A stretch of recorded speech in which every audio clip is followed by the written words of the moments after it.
Ушу сиздин президент менен болгон мамилеңиз кандай болот? Ушу альянска киргениңизге кандайдыр бир мамилеңиздерге таасир этпейби? Ушул боюнча пикириңизди уксак. Мен эми Сооронбай Шарипович менен 20 жылдан ашын жеке мамилем бар. Биз ошол ар кимиз өзүбүздүн көз карашыбызга сый урмат менен карап келгенбиз. Мен бир дагы жолу ал кишини тарткыдай иш кылган жокмун. Ал дагы мен бир дагы жолу мындай тарынта тургандай иш кылган жок. Биздин жеке мамилебиз өзүнүн нугунда кыла берет. Мен азыркы тандоом деле ага мындай тарына тургандай негиз алып келбейт. Анткени мен ал кишинин жакшы билем мүнөзүн.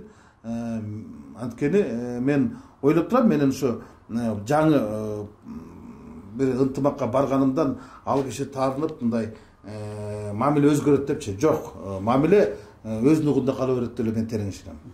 Анан акыркы суроо болсун. Ушу альянска киргениңиз сиздин акыркы чечимиңиз болобу же убакыттын өтүшү менен шайлоого чейин да бир өзгөрүүлөр болушу мүмкүнбү? Эми мындай экен да, саясаттын агымы Кыргызстандагы эч ким мындай алдынан албайт. Декларация мен айтышып атат да, сен бир отуруш менен кетип калган турбайсыңбы? Бизде деле мүмкүнчүлүктөр бар эле, биз дагы сиз менен үмүтүбүздү, үгүтүбүздү бирге кылсакпы деген бар эле тилектер бар эле, ниеттер бар эле депчи. Мен бул декларация деген юридический термин, бул торжественный, же болбосо салтанаттуу жарыя. Мындайча айтканда биз бирикмени, же болбосо шайлоого бирге барарыбызды жарыя кылдык. Декларациянын өзүнүн укуктук сөз менен айтканда ушундай. Это торжественный акт, же болбосо мындайча айтканда церемония. Биз ушул бирге кадам таштарыбызды, бирге басарыбызды, бир тизме менен барарыбызды жарыя кылдык. Бирок президенттин айли жарлыгы чыга элек, тизме айли түзүлө элек. Эми бирөөлөр кирет экен, бирөөлөргө чыгат экен, бирөөлөргө тарнат экен.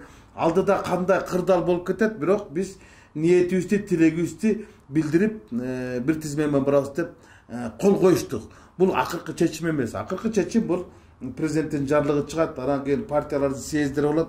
Ошондон кийин тизмеге киргенден кийин, же болбосо ошол курултайдын алдында айтсак болот да, мына мен ушул орунга макул болдум, же болбосо мен ушундай программага макул болдум деп. Азыр эми биз программаны иштеп жатабыз.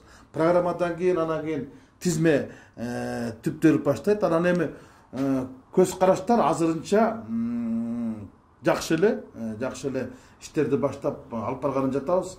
Ниеттерибиз, тилектерибиз, ынтымагыбыз жакшы. Бирок акыркы чечим деп айтканга айыл эртелик кылат. Чоң рахмат ачык маек бергениңизге.